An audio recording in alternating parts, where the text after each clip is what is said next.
What's up, guys? My name is Phil. Welcome to Miranda Detailing, and welcome to another weekend wash. So I'm washing the Avalon. I think we've driven it once in the past couple of months. So I'm finally gonna wash it, clean it inside and out, and we're gonna put it up for sale. We finally got the title for it. It actually went to our old address.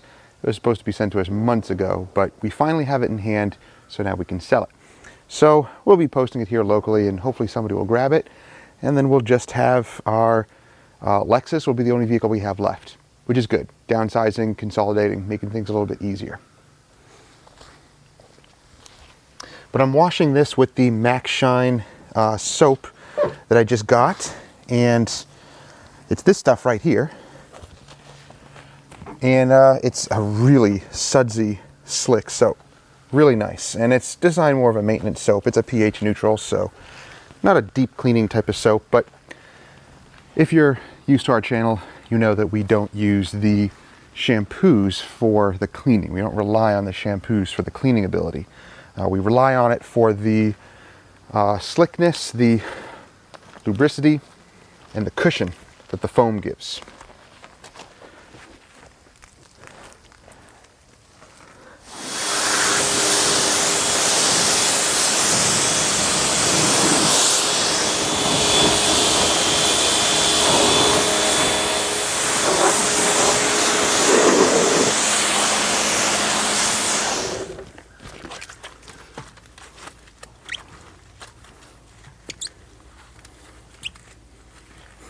These wheels are not even dirty.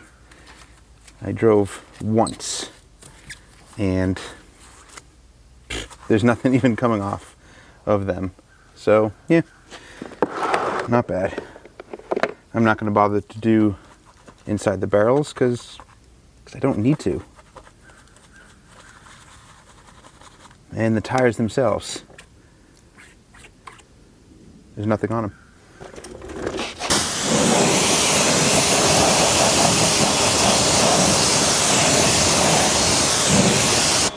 Now, if you remember in one of the last weekend washes, I quickly washed this because we went to go visit Tony, and I actually want to show a brief little clip of him putting in the setup that he built for that truck. Pretty awesome.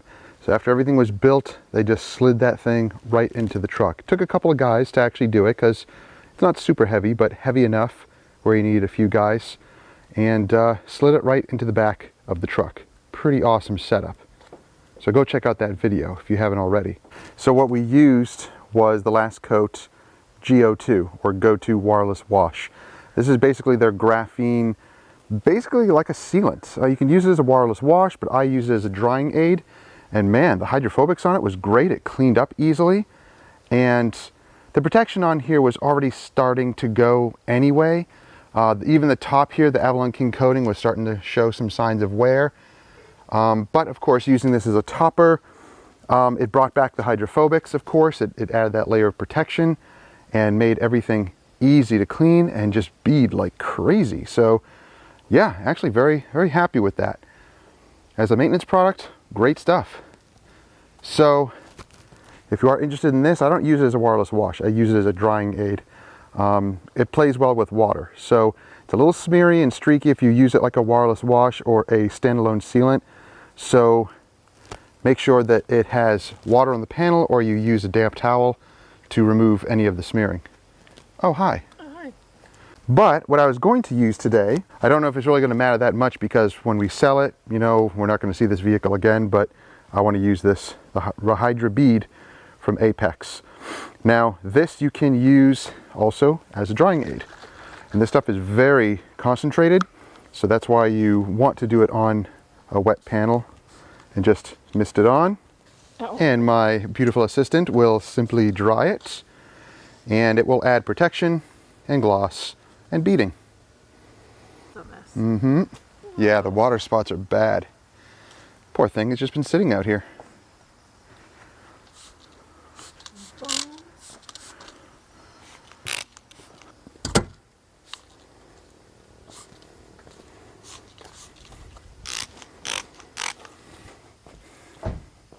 I came up to go for a walk. And then you roped me into this. I didn't really see you objecting that much. You're like, yeah, okay, this is nice. It's just weird, I'm going to say it. Am I on camera? Yeah? I kind of miss detailing. Yeah, I know. Well, get some more work. It's just not mobile. They have to come here. They have to come here.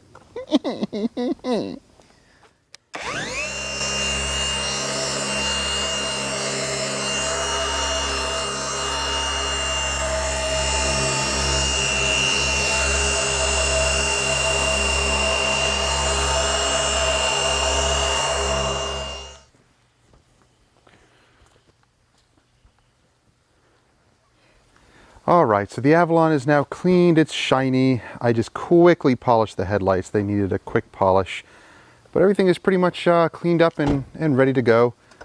Everything's cleared out of all of the storage inside. Trunk area is nice and clean. So yeah, we'll list it probably on Facebook Marketplace. That's where we get the most action, is on Facebook and selling things. So that's what we'll do. There's a hat back here.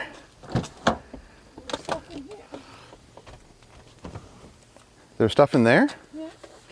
Here's a Tide stick. Ah, there it is. Well, I guess this will go in the lounge. So, not a ton of stuff added here to the lounge recently. If you saw the last video, that was probably,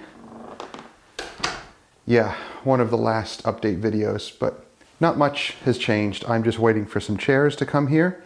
I have nice leather recliners, just small ones, nothing fancy. They were pretty cheap, but they'll go here, and it'll be a nice addition to be able to either just relax here or have customers relax here if they need to wait for like their ride to come or something like that. But again, this is not a designated waiting room. This is more for us. I had a question come in, why use these garage cabinets in a lounge? I'm like, I just called it a lounge for my own sake. That's, you know, it's nothing, there's no rule to using garage cabinets in a lounge, but you know, this is not a waiting room or anything like that. This is more for me. And of course I am going to use it for business. All of this is write-off for our business. I will sell some chemicals here as well. So it can be whatever I say it to be. Doesn't matter. So I do have some more coffee stuff coming in here soon as well. And again, if anyone wants to send me mugs to put up here, I'll be displaying mugs up here. So if anyone wants to send me mugs of your company or something like that, then I'll put them up here. Oh, and I still have yet to put some other banners up there. You saw this Turtle Wax logo here. This is basically, I cut it out from that giant 4x4 banner, just because I can't really fit that 4x4 banner in here. It would take up a lot of space. I have something I'm going to put up there, and I will be putting some more stuff up here as well, but I cut just the Turtle Wax circle logo out, and I'll probably glue that up on the wall there, up in the corner, so that way I have plenty of room for other banners to go up on there, so that'll be nice. I do have to add some lights under here, but check this out, guys. I got these little LED lights. I'll put the links to these below. They're a dime a dozen. There's so many different types, but I put them above the cabinets and on the side of the cabinets so they light up. And if we shut these lights off, Alexa, detail lounge lights off. There we go. Ooh. And we have a nice glow behind the cabinets. It looks really, really cool. So I was thinking about doing the same thing here, but I don't want just colored lights here. I want actual bright lights so I can see what I'm doing when I'm working on the countertop. But yeah, I think it looks really nice. I can choose any color I want up here. So that looks really cool. Or red. Yeah, pretty awesome. So, or just white. So if you're interested in those lights, I'll have them linked down below. Alexa, detail garage lights on. Now I also want to announce the winner for the Glovebox detail. I know it's been a while, but I think people have watched that video and there's no more, hashtags coming in or anything like that. So the winner of the either October or November detail Glovebox is Ludo A. All right, congratulations, Ludo A. Email me your information. Just email me and I'll have your email with your name, and I'll forward that information to Glovebox, and they will send you either the October or the November detail box for that subscription. So hopefully you'll enjoy those. Okay guys, what we're going to do is replace that headlight on the Lexus. So it is the next day, and I got this, no, not at Ross. I got this online and I got a pretty good deal on it. It's an aftermarket lens, and usually these go for $400 to $500. This is not used. It's a brand new aftermarket lens, and it comes with a year warranty. But the only bad thing about it is because it's not original, it's not OEM, it does not have the headlight turning thingamajiggy. I forget what it's called.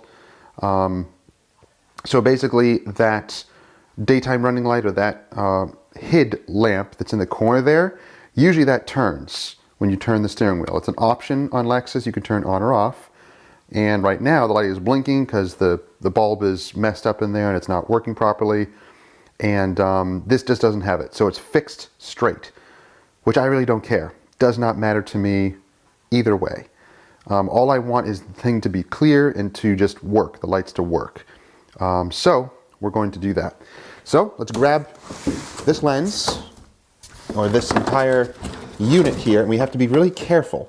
These things are, here, let me grab it from here.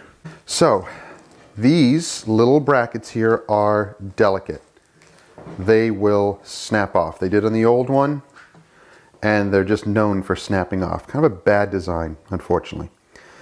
So hopefully this will work. Hopefully everything is sealed. If it leaks, I'm sending it back.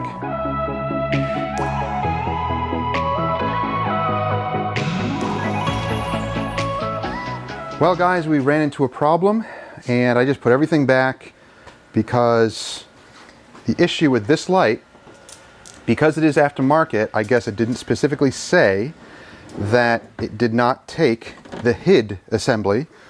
It's here, the area is here for it, but no hole is drilled for it. And it takes a different bulb altogether for some reason. So unfortunately, I can't do anything with it at all. So it doesn't have the little spring-loaded thingies.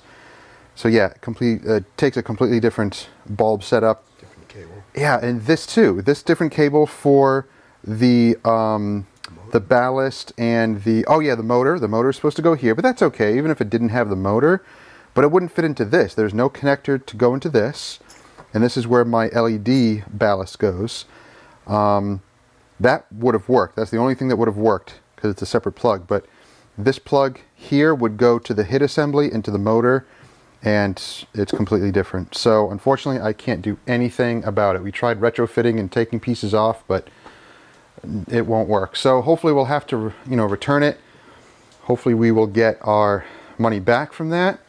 We'll see how their customer service is, because I will be letting you guys know. So the only thing that we noticed in here is there was a little area here that was open. It was one of those tabs that broke off, and we filled it and sealed it with some silicone caulking. Hopefully that will make a big difference, because there really was not a ton of water in here like before. And I think there was already water here. It did not completely dry out when we were working on it for some reason. There was a little buildup of water, a little condensation where the HID bulb was. But anyway, we blew it all out, and below this, there's actually another little plastic piece where it looked like water collected. We drilled little holes to hopefully release water if it does pile up in there. So we'll see. Maybe the seal did work, and it was just that one opening that allowed a ton of water to get into. So we'll see. We'll see if that works. So guys, that's it for today's video. Hope you guys enjoyed it, and stay tuned for more updates again on this headlight. Hopefully that company will accept the return, and I mean, if they don't and they give me a problem, you'll hear about it, unfortunately. So guys, if you have any questions or comments, let me know down below. Don't forget to subscribe and click that bell so you don't miss stuff. And we'll see you guys next time. Have a great week.